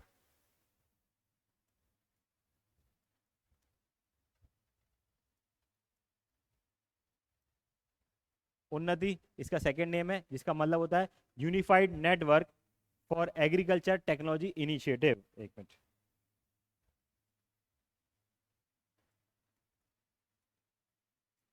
Unified network for agriculture technology initiative, ये इसका फुल फॉर्म भी है। ठीक है, तो 47 का इसका करेक्ट आंसर क्या है, national remote sensing centre Hyderabad की सहायता से ये क्या किया जा रहा है, ऑपरेट किया जा रहा है। तो आंसर क्या बनेगा इसका, B is the correct answer. ठीक है, तो जो एग्री जीआईएस है, जिसका दूसरा नाम क्या है, उन्नति है, उन्नति का फुल फॉर्म बता चुके हैं, किसकी सहायता से ऑपरेट किया जा रहा है, national remote sensing centre Hyderabad. ठीक है, चलिए आगे बढ़ते हैं। क्वेश्चन नंबर 48, रानी दुर्गावती श्री अन्न प्रोत्साहन योजना का संबंध किससे है। हाँ जी, रानी दुर्गावती का आप पता है, हिस्ट्री में हम बहुत अच्छे से पढ़ते हैं उनके बारे में। उन्हीं से संबंधित एक स्कीम है, जिसका सीधा सीधा मैं आपको आंसर बता देता हूँ। बहुत इंपॉर्टेंट क्वेश्चन ये भी है। आंसर इज ए, मोटे अनाज से मिलेट्स को मध्य प्रदेश सरकार बहुत प्रमोट कर रही है। मध्य प्रदेश सरकार का एजेंडा है कि हम अपने किसानों की इनकम को डबल कर सके, और मिलेट्स उसमें क्रिटिकल रोल प्ले करे। केंद्र सरकार भी सेम चीज चाहता है, मध्य प्रदेश सरकार भी सेम चीज चाहती है। इसलिए रानी दुर्गावती श्री अन्न प्रोत्साहन योजना का संबंध किससे है, मोटे अनाज से संबंधित है। चलिए आगे बढ़ते हैं। क्वेश्चन नंबर 49, स्वच्छ सर्वेक्षण अवार्ड 2023 में देश का सबसे स्वच्छ शहर इंदौर के साथ और कौन सा देश आया। देखिए, हम पिछले 6 साल से लगातार इंदौर फर्स्ट आ रहा था। इस बार पहली बार ये हुआ है कि 8वें नंबर की रैंक है ना। 8वें में से इस बार फर्स्ट रैंक पे ज्वाइंटली कौन रहा है, तो इंदौर और सूरत। तो answer is C is the correct answer. Indore के साथ फर्स्ट रैंक पे आपका और कौन सा सिटी रहा है, सूरत। ठीक है, चलिए आगे बढ़ते हैं। मध्य प्रदेश में अंतर्राष्ट्रीय स्तर का स्पोर्ट्स कॉम्प्लेक्स और स्पोर्ट्स साइंस सेंटर की स्थापना कहाँ की जाएगी। इंटरनेशनल लेवल का हम क्या कर रहे हैं, sports complex and science centre को स्टैब्लिश कर रहे हैं। Answer is D, Bhopal. कहाँ किया जा रहा है, भोपाल में इसको स्टैब्लिश किया जा रहा है। क्या क्या किया जा रहा है, स्पोर्ट कॉम्प्लेक्स और स्पोर्ट्स साइंस सेंटर, दोनों का स्टैब्लिशमेंट हम कहाँ कर रहे हैं, हम भोपाल के अंदर में कर रहे हैं। 50 क्वेश्चन हम अभी तक कर चुके हैं। एक छोटा सा ब्रेक लेंगे, पानी पीजिए आप फटाफट, और इसके बाद हम इसको आगे कंटिन्यू करते हैं।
चलिए आगे कंटिन्यू करते हैं हम।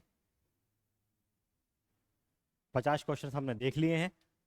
आपने आपको हाइड्रेटेड करके रखिए, गर्मी बहुत ज़्यादा बढ़ रही है और हमें लंबी जंग अभी जीतनी है 23 जून तक के लिए। चलिए आगे बढ़ते हैं। Question number 51, when was the chief minister किसान कल्याण योजना स्टार्टेड? मुख्यमंत्री कल्याण योजना कब शुरुआत की गई? हाँ जी, इसका आंसर बताएंगे। पहले तो ये बताइए कितने पैसे इसके अंदर में मिलते हैं। मध्य प्रदेश मुख्यमंत्री कल्याण योजना के तहत कब शुरू की गई? तो आंसर है इसका सबसे पहले बी, 25 सितंबर 2020 कोविड के बाद से। उस टाइम के तत्कालीन मुख्यमंत्री शिवराज सिंह चौहान जी ने इसकी घोषणा करी और उन्होंने केंद्र सरकार के साथ पैसे मैच करते हुए कितना बोला कि हम हमारे किसानों को 6,000 रुपये देंगे। तो प्रधानमंत्री किसान कल्याण योजना के तहत 6,000 रुपये मिलते हैं और मुख्यमंत्री किसान कल्याण योजना के तहत 6,000 मिलते हैं। तो दोनों को मिला के मध्य प्रदेश के किसानों को अभी 12,000 रुपये सालाना मिलते हैं। उसकी कुछ कंडीशंस हैं, है ना। छोटे किसान होना चाहिए, आप इनकम टैक्स रिटर्न नहीं भरना चाहिए, आप किसी भी सरकारी महकमे में आप अधिकारी या कर्मचारी नहीं होना चाहिए आपको। तो ये सारी उसकी कंडीशंस हैं। तो मुख्यमंत्री कृषि कल्याण योजना कब चालू की गई? 25 सितंबर 2020। कितना अमाउंट इसके अंदर मिलता है? तो 6,000 रुपये हम इसके अंदर में देते हैं। चलिए आगे बढ़ते हैं। क्वेश्चन नंबर 52, मध्य प्रदेश राजनीति आयोग रिपोर्ट 2023 के अनुसार सही कथन नहीं है। अगेन नहीं पे बहुत फोकस करेंगे, बच्चे कई बार इसको क्या करते हैं, मिस कर देते हैं। नहीं है पूछा। A, poverty in Madhya Pradesh has come down to 20.63। किसकी रिपोर्ट के अकॉर्डिंग? नीति आयोग की रिपोर्ट के अकॉर्डिंग ये पूछ रहे हैं। क्या सही नहीं है? B, 1.36 crore people come out of poverty line. 1,36,00,000 लोग जो है पॉवर्टी से बाहर आ चुके हैं। C, MP become largest poverty alleviating state. हमसे भी ज्यादा पॉवर्टी कहाँ आई जाती है? यूपी में, बिहार में, झारखंड में, जिन्होंने बहुत अच्छे काम किए हैं।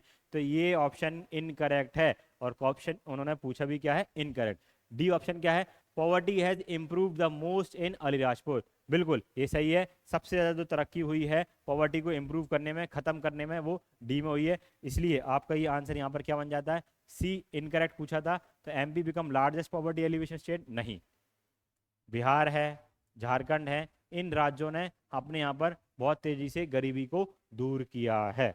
चलिए आगे बढ़ते हैं। Question number 53, from which point of view is Madhya Pradesh a backward state? इनमें से कौन से जो रीजंस हैं जिनके कारण से मध्य प्रदेश को बैकवर्ड स्टेट कहा जाता है? खनिज संसाधन, खनिज तो हमारे यहाँ प्रचुर मात्रा में पाए जाते हैं। कोल भी है, लोहा भी है हमारे यहाँ पर, वेरियस मेटल्स भी हैं, टिन है, लेड है, कॉपर है, मैग्नीज है। तो हम खनन के मामले में तो संपन्न एक राज्य हैं। कुशल श्रमिक, यस, हमारे यहाँ स्किल्ड लेबर की क्या है? कमी है। तो एक पॉइंट तो ये हो गया, बिल्कुल स्किल्ड लेबर हमारे यहाँ नहीं पाई जाती है। फॉरेस्ट रिसोर्सेज, भारत के अंदर सबसे ज़्यादा फॉरेस्ट रिसोर्सेज मध्य प्रदेश के अंदर पाए जाते हैं। तो ये ऑप्शन तो बिल्कुल क्या है? सही नहीं है। हमारे यहाँ इसमें क्या है? प्रचुर मात्रा में फॉरेस्ट पाया जाता है। इंफ्रास्ट्रक्चर, इंफ्रास्ट्रक्चर की हमारे यहाँ क्या है? कमी है। और एनर्जी रिसोर्सेज, एनर्जी रिसोर्सेज भी हमारे यहाँ खूब भर भर के हैं। तो इसका करेक्ट आंसर क्या बनेगा? आंसर बनेगा ए। 2 पॉइंट जिसमें हमारे यहाँ कमी है वो है, एक हमारे यहाँ स्किल्ड लेबर नहीं है, दूसरा हमारे यहाँ इंफ्रास्ट्रक्चर भी नहीं है। ये इंफ्रास्ट्रक्चर की हमारे यहाँ कमी है। इसके कारण से जो आधारभूत संरचना है उसको डेवलप कर रहा है मध्य प्रदेश। चलिए तो आंसर क्या बनेगा? ए, 2 और 4 is the correct answer. Next question number 54, which of the following is correctly matched? First cement factory Banmore, बिल्कुल करेक्ट बात है। आपकी जो पहली फैक्ट्री थी वो कहाँ लगी थी? आपकी बाणमोर में लगी थी। पहली कॉटन टेक्सटाइल इंडस्ट्री फैक्ट्री कहाँ लगी? इंदौर में। क्या पूछा है? करेक्टली मैच यहाँ पर पूछ रहे हैं, ध्यान दीजिए। पहले में था नॉट करेक्टली, अब यहाँ पूछा जा रहा है करेक्टली। चलिए next, first sugar mill Dabra, बताइए कहाँ लगी थी पहली शुगर मिल? जावरा में लगी थी। तो ये क्वेश्चन क्या हो गया? ये पॉइंट गलत हो गया। ठीक है। फर्स्ट न्यूज़पेपर पेपर मिल नेपानगर बुरहानपुर के अंदर ही लगी थी, नेपापुर में। तो बिल्कुल सही है। तो इसके अकॉर्डिंगली इसका आंसर क्या बन जाएगा? ये पॉइंट करेक्टली मैच्ड। तो ये सही है, ये सही है, ये गलत है। डबरा में नहीं, कहाँ लगी थी? जावरा में लगी थी आपकी। और फर्स्ट कॉटन टेक्सटाइल जो इंडस्ट्री है वो इंदौर में ना लगते हुए कहाँ पे लगी थी आपकी, बुरहानपुर में ये लगी थी, बुरहानपुर में लगी थी। इसलिए आंसर क्या बनेगा, A is the correct answer. Only 1 and 4 point is correct, बाकी का आप अपडेट कर लीजिएगा ये। चलिए आगे बढ़ते हैं। SC ST समुदाय की पवन पुत्र योजना का संबंध किससे है? SC ST जो पवन पुत्र योजना है उसका संबंध क्या है? सीधे सीधे मैं इसका आपको आंसर बताऊंगा। सी है providing loans, purchasing rickshaws and tempos. ठीक है, तो उनके लिए ऋण प्रदान करना जिससे वो रिक्शा खरीद सके, है ना, टेम्पो खरीद सके और अपना जीवन यापन कर सकें अच्छे से, इसके लिए ये स्कीम का संबंधित है। जो भाई बहन देख रहे हैं SC ST से संबंधित हैं, आप भी अपने नियर बाय किसी को चाहते हैं कि उनकी स्वरोजगार में सहायता कर सके, तो एक ये स्कीम है आपकी पवन पुत्र योजना के तहत उनको लोन दिया जाता है सब्सिडाइज रेट पे, उससे संबंधित ये स्कीम है। चलिए अगेन अब आ गया है national family health survey. National family health survey के अकॉर्डिंग मध्य प्रदेश का लिंग अनुपात कितना है? तो आंसर इज बी 970। देखिए आपसे अलग अलग चीज़ों पे क्वेश्चन पूछे जा सकते हैं। 2011 के सेंसस पे क्वेश्चन बनते ही हैं हर साल। नेशनल फैमिली हेल्थ सर्वे के अकॉर्डिंगली हमारा कितना था वो भी हमने बता दिया। 2011 सेंसस के अकॉर्डिंग कितना था, 931। 2011 की सेंसस के अकॉर्डिंग हमारा जो रेशियो रहा है वो कितना है, 931। 1000 पुरुषों के ऊपर 931 महिलाएं किसके अकॉर्डिंग थी, 2011 के सेंसस के according. National family health survey के अकॉर्डिंग कितना हो गया हमारा ये रेशियो, 970 हो चुका है। और सेम इसी के मैं चाइल्ड सेक्स रेशियो जब आप देखोगे तो चाइल्ड सेक्स रेशियो निकल के आता है 956। 3 फैक्ट्स आपके यहाँ से आपको याद करा दिए गए हैं, इंपॉर्टेंट फैक्ट्स है। सेंसस आप याद करते हैं, नेशनल फैमिली हेल्थ सर्वे से आपको एक और क्वेश्चन याद करा दिया गया है। चलिए आगे बढ़ते हैं। 57 देश में पहली बार किस राज्य में साइबर तहसीलों की व्यवस्था की गई है? सीधा सीधा आंसर है, कई बार आप क्वेश्चन में मध्य प्रदेश देखें और आपको नहीं पता है तो संभावना ज़्यादातर रहती है कि वो मध्य प्रदेश ही होगा। तो आंसर है सी, मध्य प्रदेश पहला ऐसा राज्य बन गया है जिसने साइबर तहसील चालू करी है। आदरणीय नवीन मुख्यमंत्री हमारे मोहन यादव जी ने अब इसको पूरे जिलों में क्या कर दिया है, इम्प्लीमेंट कर दिया है। पहले ये पायलट प्रोजेक्ट के तौर पे ये चालू हुआ था। कमेंट करके बताएंगे किस तहसील से ये चालू किया गया था। सभी लोग आज कमेंट करके बताएंगे किस तहसील से हमने साइबर तहसील प्रोजेक्ट को चालू किया था। चलिए आगे बढ़ते हैं। जीआई टैग का संबंध में क्या सही नहीं है? हाँ जी, हम ओडीओपी से एक क्वेश्चन देख चुके हैं, अब जीआई से एक क्वेश्चन आ चुका है। लोहा शिल्प, सबसे पहले शरबती गेहूं, शरबती गेहूं सीहोर विदिशा पूरे वर्ल्ड में और इंडिया में ये फेमस है, बिल्कुल सही बात है। क्वेश्चन क्या पूछा गया है, सही नहीं है, हमें क्या देखना है, सही नहीं है। तो शरबती गेहूं बिल्कुल सही है, ये तो सही पॉइंट है। लोहा शिल्प गौंड पेंटिंग डिंडोरी से संबंधित है, ठीक है भाई, ये देख लेते हैं। हस्त निर्मित कालीन सीधी से है, क्या सीधी से है? हैंडमेड कारपेट्स कहाँ से संबंधित है? जी नहीं, सीधी से संबंधित नहीं है। जीआई टैग ये संबंधित है कहाँ से?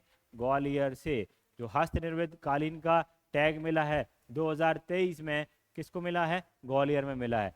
लेकिन सीधी के साथ क्या है, सीधी में ओडीओपी के तहत, ओडीओपी के तहत क्या किया जा रहा है, सबसे ज्यादा सबसे ज्यादा जो कालीन बनाए जाते हैं वो कालीन कहाँ बनाए जाते हैं, आपके कारपेट्स सीधी के अंदर में बनाए जाते हैं। तो ओडीओपी आएगा तो सीधी है।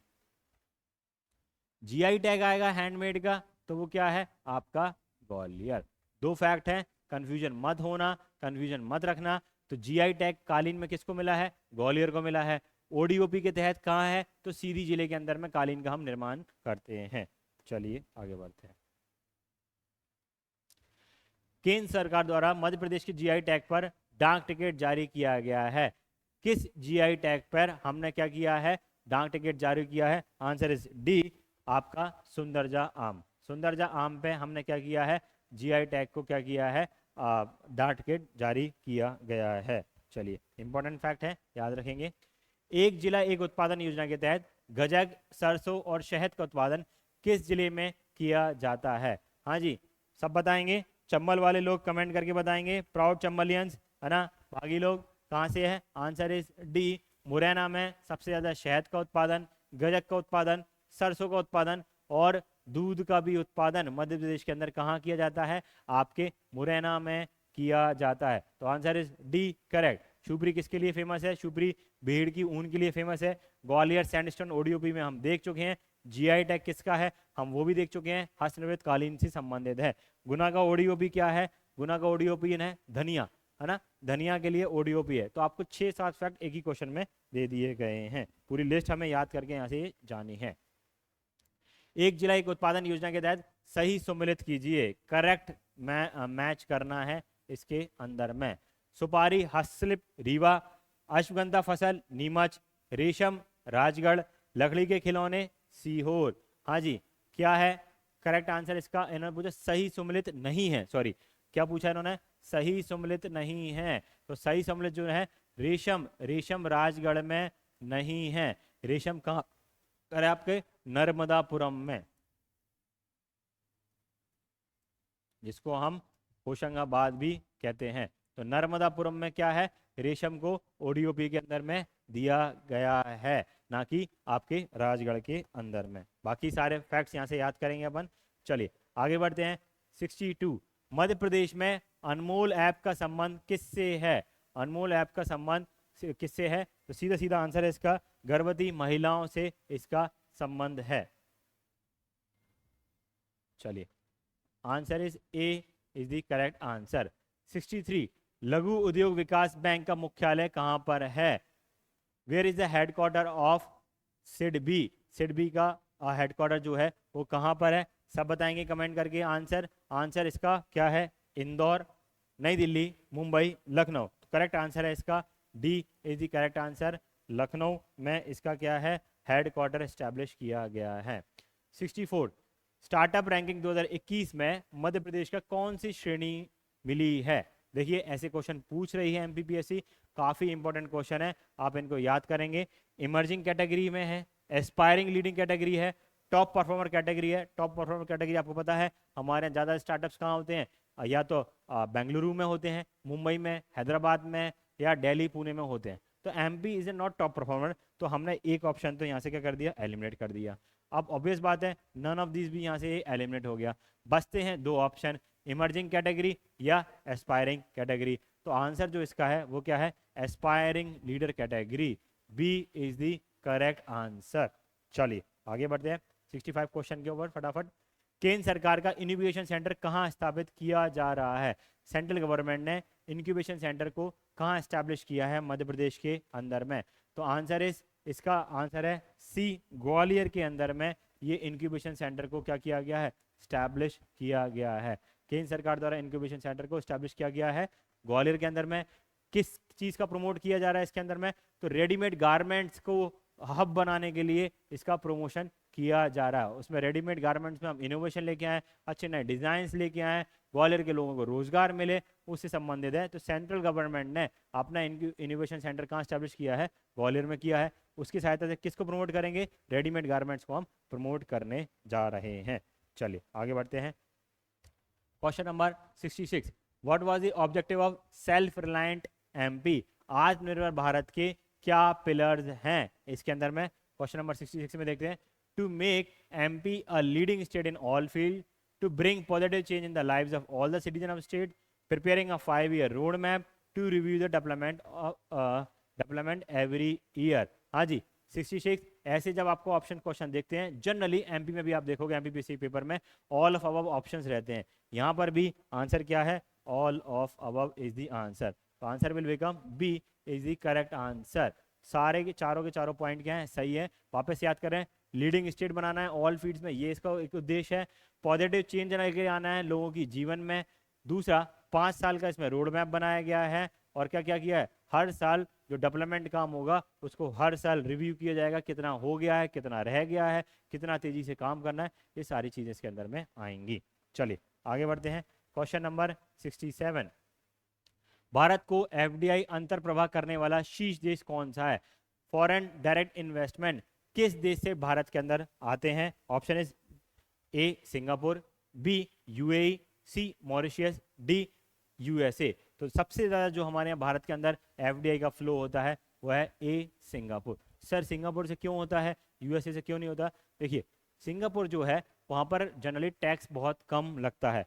तो जो दूसरे देश की कंपनीज होती है जैसे कोको कोला हुआ या दूसरी कंपनीज हैं, ये लोग एक अपना ऑफिस बनाते हैं सिंगापुर के अंदर, और सिंगापुर से क्या करते हैं फिर अपने इन्वेस्टमेंट को चैनलाइज करते हैं। हाल ही में आपने एक न्यूज़ सुनी होगी, 2-3 महीने पुरानी न्यूज़ है कि रिलायंस के जो मुखिया हैं मुकेश अंबानी, इन्होंने अपने फैमिली बिजनेस का ऑफिस हेडक्वार्टर जो है वो सिंगापुर में शिफ्ट कर लिया है।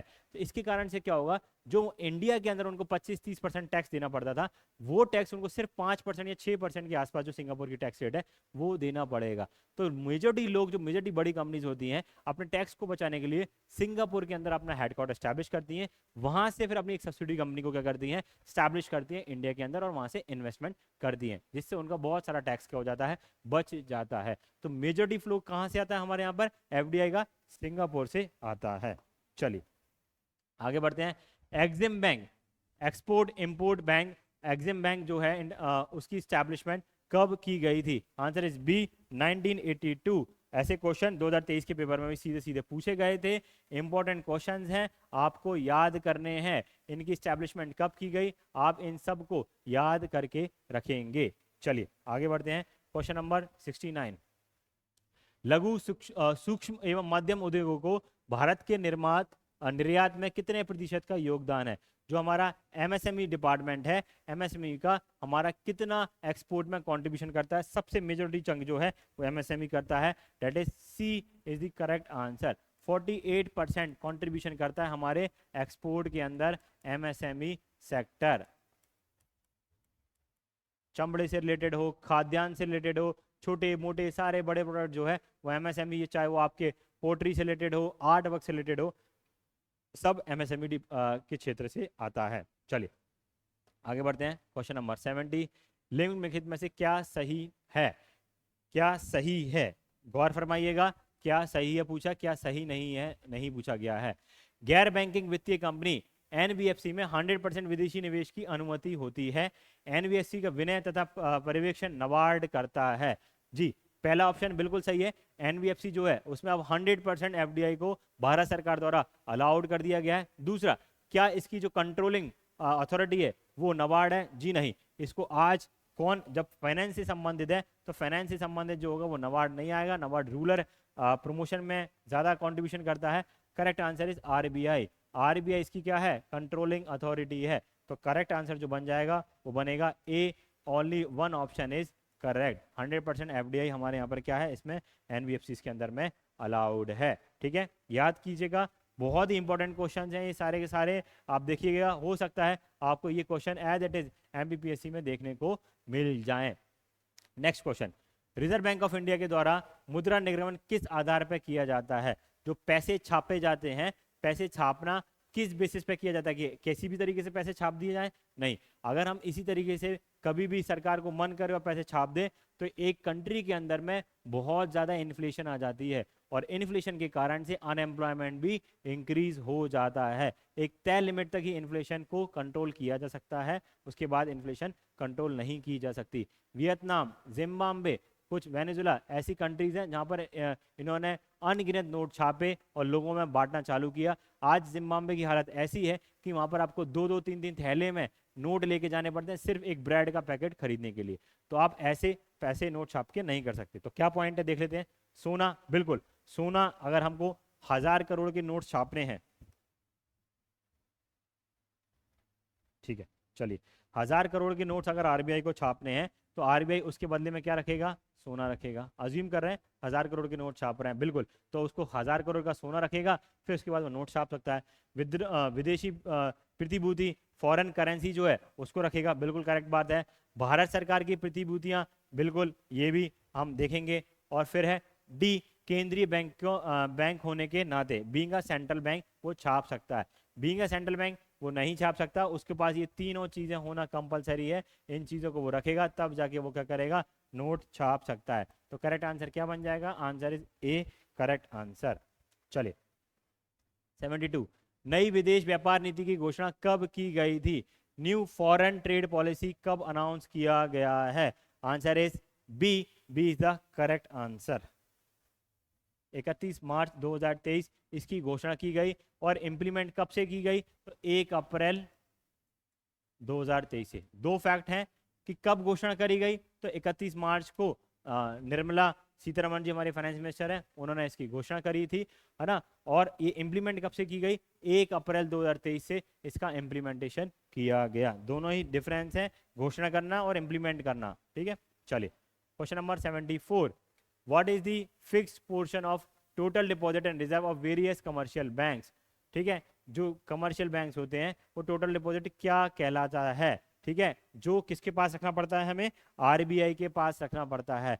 हम जब इकोनॉमी पढ़ते हैं तो कुछ टर्म्स पढ़ते हैं बैंकिंग क्षेत्र में, CRR, cash reserve ratio, SLR, statutory liquid ratio, bank rate, repo rate, reverse repo rate, वो सारा का सारा चीजें होती हैं। तो एसएलआर बैंक अपने पास जो एक फिक्स अमाउंट जो उसके पास आता है उसका एक फिक्स परसेंटेज अपने पास रखता है, उसको हम एसएलआर बोलते हैं। सीआरआर क्या होता है, बैंक को जिसको कैश के फॉर्म में कंपलसरी आरबीआई के पास रखना पड़ता है उसको हम क्या बोलते हैं, सीआरआर बोलते हैं, कैश रिजर्व रेशियो। तो सी इज द करेक्ट आंसर, नगद आरक्षित अनुपात, ठीक है। तो ये इसका करेक्ट आंसर हो जाएगा। चलिए आगे बढ़ते हैं। क्वेश्चन नंबर 74, भारत में वर्तमान में कितनी महारत्न कंपनियां हैं।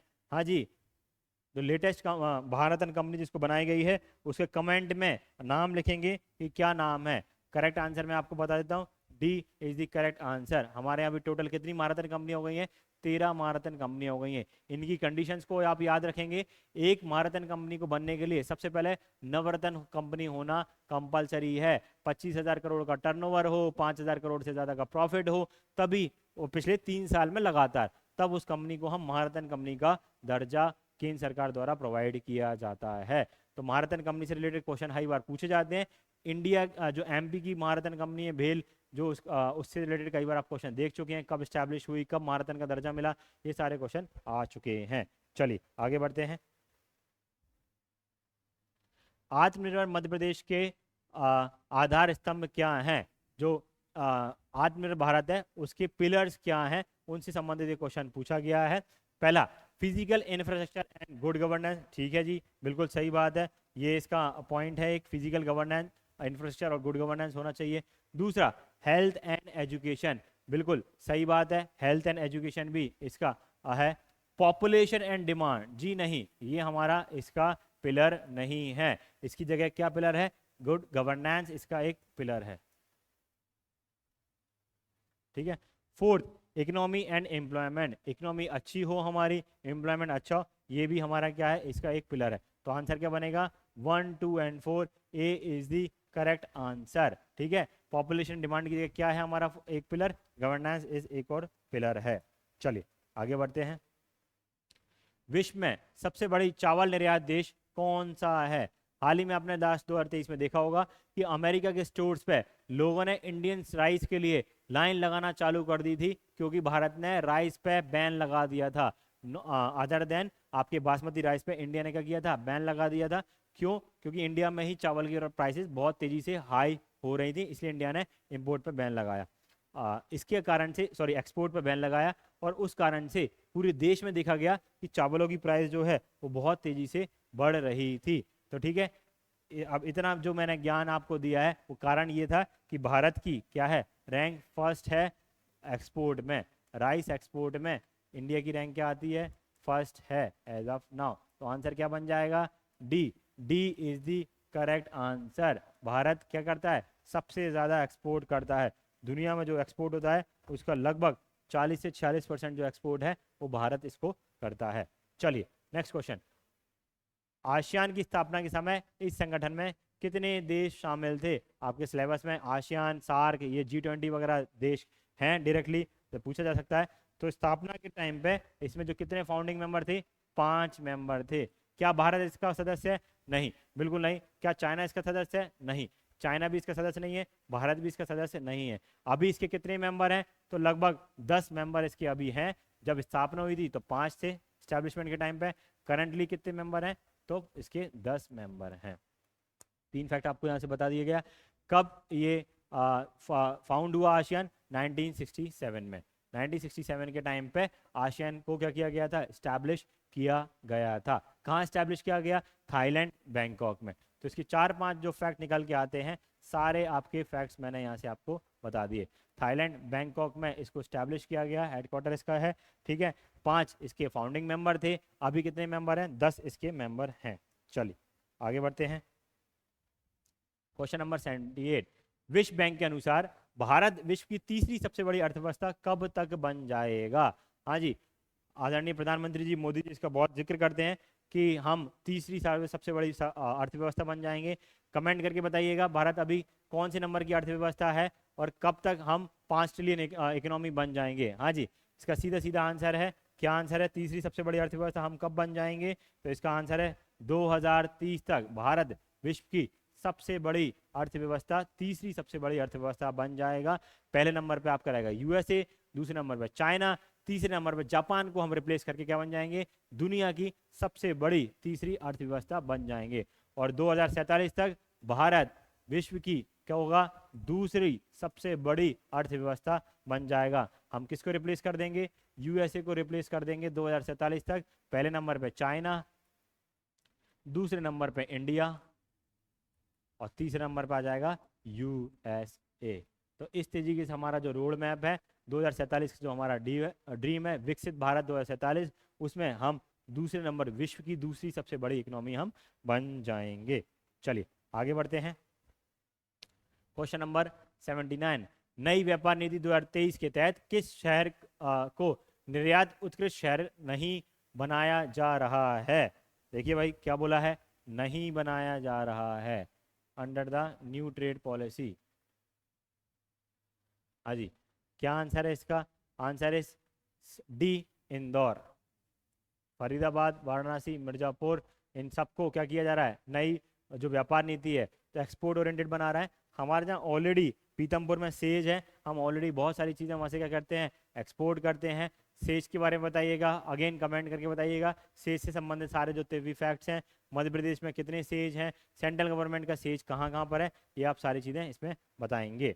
नेक्स्ट क्वेश्चन इज 80 क्वेश्चन, आर्थिक सर्वेक्षण 2023-24 के अनुसार भारत की जीडीपी में क्षेत्र में कितना योगदान है? हाँ जी, क्वेश्चन नंबर 80, इसमें थोड़ा सा कुछ चेंजेस हैं।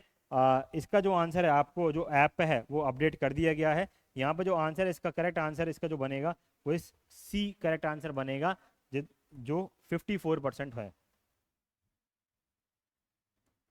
सर्विस क्षेत्र में हमारा जो जीडीपी में कंट्रीब्यूशन है वो क्या है? 54% है। ये यहाँ पर रॉन्ग मिस्टेक प्रिंट हो चुका है, आपके ऐप पे अपडेट कर दिया गया है। तो करेक्ट आंसर क्या है? सर्विस सेक्टर है। सर्विस सेक्टर कितना कंट्रीब्यूशन करता है? सर्विस सेक्टर हमारे 54% कंट्रीब्यूशन कर रहा है। मतलब सर अगर भारत 100 रुपए कमा रहा है तो 100 रुपए में से 54 रुपए कहाँ से आ रहा है हमारा? सर सर्विस सेक्टर के अंदर में से हमारा आ रहा है। होटल से, हॉस्पिटल से, आपके कॉलेजेस से, जितनी भी सर्विस प्रोवाइड करी जाती हैं, चाहे वो एडवोकेट की सर्विस हो गई, एक सीए की सर्विस हो गई, डॉक्टर की सर्विस हो गई, वो कितना कंट्रीब्यूशन कर रहा है भारत की जीडीपी में? 54% कंट्रीब्यूशन कर रहा है। इसमें एक और फैक्ट जो है वो ईयर ऑन ईयर ग्रोथ है। तो सर्विस सेक्टर जो हमारा ईयर ऑन ईयर जो ग्रोथ रेट है वो उसकी कितनी हो रही है? 8.4% से हम ईयर ऑन ईयर ग्रोथ कर रहे हैं सर्विस सेक्टर के अंदर में। चलिए आगे बढ़ते हैं। क्वेश्चन नंबर 81, फटाफट लास्ट 20 क्वेश्चन बचे हैं, इनको भी हम क्या करते हैं? कंप्लीट करते हैं। भारत सरकार का कौन सा मंत्रालय भारत के विदेशी व्यापार नीति, अगेन ये एमपीपीएससी क्वेश्चन पूछ चुका है, विदेश देखते हैं और हम सीधे विदेश मंत्रालय ठोक देते हैं, जबकि क्वेश्चन क्या पूछा गया है? विदेश व्यापार नीति, फॉरेन कॉमर्स की जो पॉलिसी है हमारी वो पूछते हैं, फॉरेन ट्रेड पॉलिसी पूछ रहे हैं, ना कि फॉरेन पॉलिसी। इसका आंसर है C, ministry of commerce and industry. MPPSC 2021 में ये क्वेश्चन पूछ चुका है, वहां से क्वेश्चन है, कई बार ऐसे क्वेश्चन रिपीट हो जाते हैं। आंसर है सी 81 का। चलिए नेक्स्ट, भारतीय राष्ट्रीय हरित हाइड्रोजन मिशन के द्वारा किस वर्ष तक ऊर्जा के मामले में आत्मनिर्भर हो जाएंगे? हम ग्रीन हाइड्रोजन को भारत बहुत तेजी से प्रमोट कर रहा है। हमारी जो बड़ी कंपनीज है, रिलायंस है, टाटा है, अडानी है, इन्होंने बड़े बड़े चंक ऑफ इन्वेस्टमेंट लगाना चालू कर दिए हैं। लगभग हर कंपनी का 10 लाख करोड़ रुपए पर कंपनी इनका इन्वेस्टमेंट होने जा रहा है भारत के अंदर में। ग्रीन हाइड्रोजन में भारत बहुत ही ज्यादा बुलिश है। तो आप देखेंगे बहुत सारी चीजें इसके अंदर में आपको आगे देखने को मिलेगी। तो इसका जो आंसर है C is the correct answer. 2047 तक हम आत्मनिर्भर बन जाएंगे हाइड्रोजन, ग्रीन हाइड्रोजन के मामले में। चलिए आगे बढ़ते हैं। भारत में सेवा क्षेत्र के द्वारा कितने रोजगार का सृजन किया जाता है। देखिए कॉन्सेप्ट चलता है जॉबलेस ग्रोथ का, ठीक है। मैं यहाँ पर इस क्वेश्चन का आंसर देने से पहले वो कॉन्सेप्ट बता देता हूँ। ग्रोथ हमारी बहुत तेजी से हो रही है, लेकिन जितनी हमारी ग्रोथ हो रही है उस कॉन्टेक्स्ट में लोगों को रोजगार ना मिले, उसको हम जॉबलेस ग्रोथ कहते हैं। अब हमारे यहाँ जॉबलेस ग्रोथ का क्या कारण है, क्योंकि हमारे यहाँ मेजर चंक ऑफ जो पैसा है जीडीपी में कंट्रीब्यूशन, जैसे हमने देखा कि 50% 54% कंट्रीब्यूशन किसका है, सर्विस सेक्टर का है। पर वहां पर जैसे आप देखिए आईटी इंडस्ट्री है, आईटी इंडस्ट्री में एक आईटी जो इंजीनियर है उसका पैकेज ऑन एन एवरेज मान लेते हैं कि 10 लाख रुपए का पैकेज है। अच्छी बड़ी कंपनी में आईआईटी से गया, एनआईटी से गया, तो 25-30 लाख रुपए का एवरेज मान लेते हैं। अब 25-30 लाख रुपए वो एक बंदा कमा रहा है, लेकिन कितने लोगों को वो रोजगार देता है, बहुत से वो तो अपने घर में मेड को रख लेगा, कार में ड्राइवर को रख लेगा। सेम टाइम पे जब एक मैन्युफैक्चरिंग इंडस्ट्री होती है जिसका टर्नओवर 30 लाख 40 लाख रुपए का होता है, तो वो मैन्युफैक्चरिंग एमएसएमई सेक्टर करता है, लगभग 10 से 15 लोगों को वहां पर वो रोजगार दे देता है। तो हमारे यहाँ क्या है, हमने मैन्युफैक्चरिंग पे फोकस नहीं किया, सर्विस सेक्टर पे फोकस किया, तो पैसा तो बहुत आ रहा है लेकिन जॉबलेस ग्रोथ हो रही है। इसी को केटर करने के लिए सरकार 2-3 स्कीम चला रही है, आप सब लोग नोट डाउन करेंगे। प्रोडक्शन लिंक इंसेंटिव स्कीम, जिसके तहत हम प्रोडक्शन पीएलआई स्कीम जिसको हम बोलते हैं, इस स्कीम के तहत हम क्या कर रहे हैं, कंपनीज को बोल रहे हैं कि विदेशी से कंपनी आए, इंडिया में स्टैब्लिश हो, और उनको हम डिस्काउंट देंगे, उनको टैक्सेशन में छूट देंगे, जमीन में छूट देंगे। दूसरी स्कीम चल रही है गति शक्ति प्रोजेक्ट, जितने भी इंफ्रास्ट्रक्चर से संबंधित प्रोजेक्ट हैं उनके लिए गति शक्ति प्रोजेक्ट एक चलाया जा रहा है। तीसरी स्कीम जो चला रहे हैं हम वो है नेशनल इंफ्रास्ट्रक्चर पाइपलाइन, एक स्कीम चलाई जा रही है जिसके साथ बहुत सारे मंत्रालयों को कोऑर्डिनेट किया गया है और सारे मंत्रालय एक साथ काम कर रहे हैं।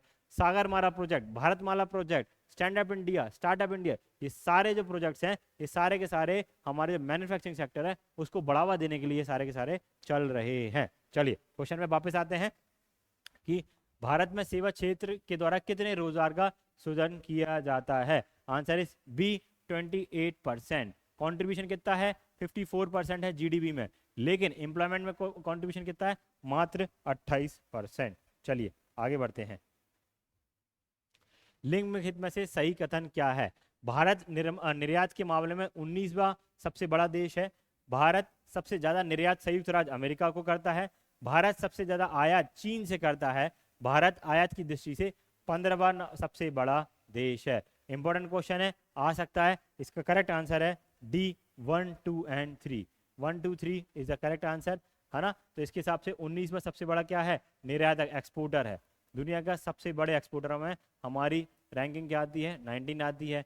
सबसे बड़ा जो ज़्यादा निर्यात करता है, बिल्कुल हम यूएसए को सबसे ज़्यादा एक्सपोर्ट करते हैं।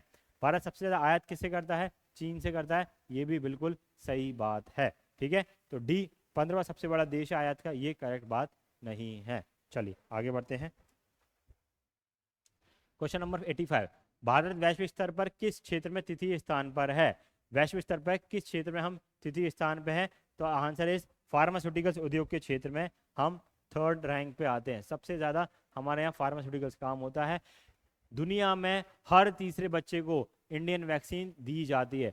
कोई भी देश के कोने में कहीं भी बच्चा रह रहा हो, अगर वो उसको वैक्सीनेशन हो रहा है तो पक्की बात है, अगर उसको 3 वैक्सीन लगे तो 3 वैक्सीन में से एक वैक्सीन कौन सी होगी, इंडिया की होगी ही होगी। चलिए आगे बढ़ते हैं। इतना हमारा बड़ा पावरफुल फार्मास्यूटिकल क्षेत्र हो गया है।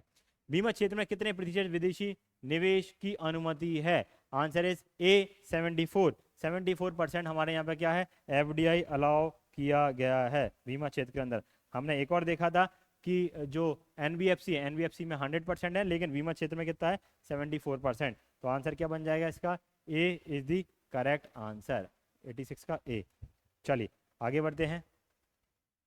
भुगतान संतुलन सुधार से संबंधित समिति कौन सी है, जो बैलेंस ऑफ पेमेंट से रिफॉर्म से संबंधित कौन सी इसमें से एक कमेटी है। आंसर है सी रंगाराजन कमेटी। सी रंगाराजन कमेटी का संबंध किससे है, बैलेंस ऑफ पेमेंट से है। तो आंसर क्या बनेगा, D is the correct answer. बाकी कमेटी आपने देखा है, अशोक मेहता कमेटी जो थी आपकी वो पंचायत से सुधार से संबंधित थी। एलएम सिंह भी उसी से संबंधित है। विजय केलकर कमेटी का कमेंट करके बताएंगे, विजय केलकर कमेटी किससे संबंधित है, आप सब जानते हैं, बेसिक इकोनॉमी है ये, आप सब कमेंट करके बताएंगे। लघु उद्योग राष्ट्रीय लघु उद्योग निगम की स्थापना कब की गई। यहाँ ध्यान से देखिएगा, राज्य नहीं पूछ रहे हैं, राष्ट्रीय पूछ रहे हैं। राष्ट्रीय लघु उद्योग का आंसर है 1955। 1955 में ये आपकी बेसिक जो बुक्स हैं उसमें भी आपको ये मिल जाता है। Answer is B. चलिए नेक्स्ट 89, भारत को जानो कार्यक्रम निम्नलिखित में से किसकी पहल है?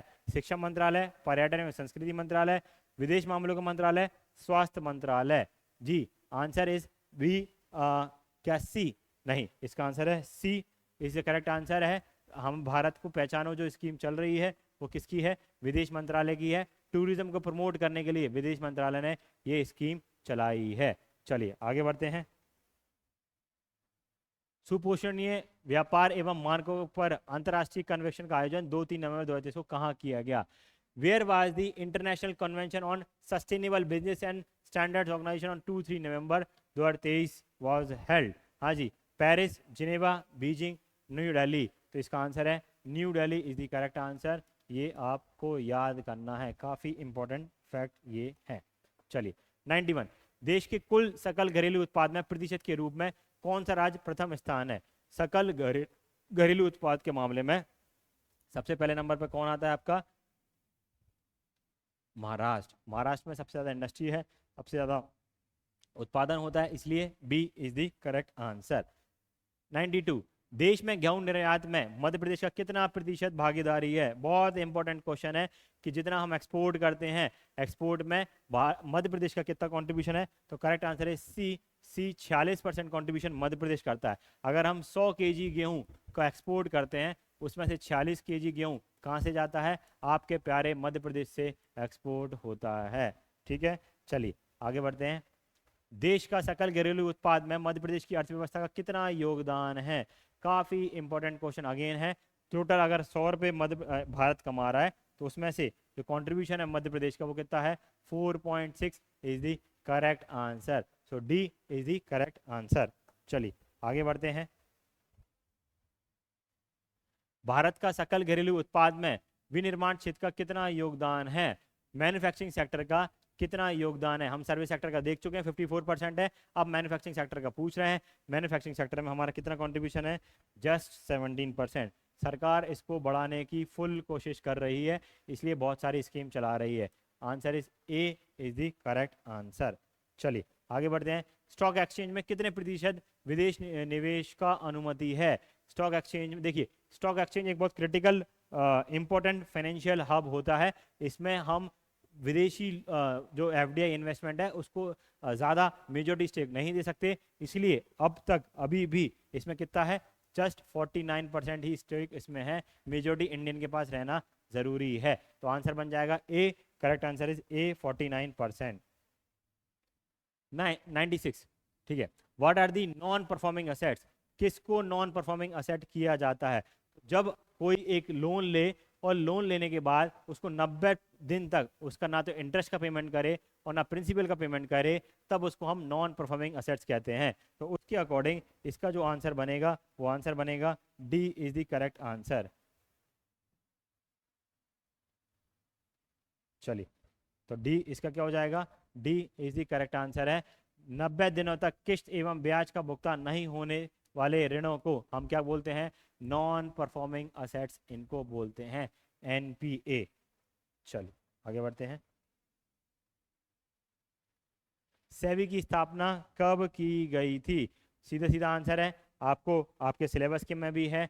हाँ जी, सेबी की स्थापना कब की गई? 12 अप्रैल 1988 को हमने क्या किया? सेबी की स्थापना की गई। Stock exchange board of India जो क्या है? रेगुलेटरी बॉडी है भारत के अंदर में, स्टॉक एक्सचेंज को रेगुलेट करती है। शेयर से संबंधित, डिवेंचर से संबंधित जितना भी रेगुलेशन होता है वो कौन करता है? सेबी करता है।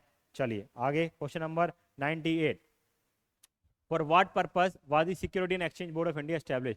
किस कारण से किया गया था? ये भी मैं आपको अभी ऑलरेडी बता चुका हूं कि रेगुलेट करना, मार्केट के इन्वेस्टर्स हैं, इन्वेस्टर्स के राइट्स को प्रोटेक्ट करना। इन पॉइंट्स के अकॉर्डिंगली इसका क्या आंसर बन जाएगा? To increase interest of interest in the capital market and protection of their interest. तो answer is C is the correct answer of 98। आगे बढ़ते हैं क्वेश्चन नंबर 98। आज के आखिरी दो क्वेश्चन है। स्टेट बैंक ऑफ इंडिया के बारे में क्या सही है? तो क्या पूछा जा रहा है? स्टेट बैंक ऑफ इंडिया के बारे में क्या सही है? 2021 में बैंक ऑफ बंगाल, 2021 बिल्कुल नहीं, 2021 नहीं, इसका क्या है? 1921 में क्या किया गया था? Bank of Bengal, bank of Bombay और बैंक ऑफ मद्रास को मिला के इंपेरिकल बैंक बनाया गया था। 1 जुलाई 1955 को इंपेरिकल बैंक ऑफ इंडिया का राष्ट्रीयकरण कर तथा नाम बदल के स्टेट बैंक ऑफ इंडिया कर दिया गया था। तो ये बिल्कुल पॉइंट सही है। तो आंसर नेचुरली क्या बन जाएगा, B is the correct answer, 2 सही है, सेकंड इज द सही।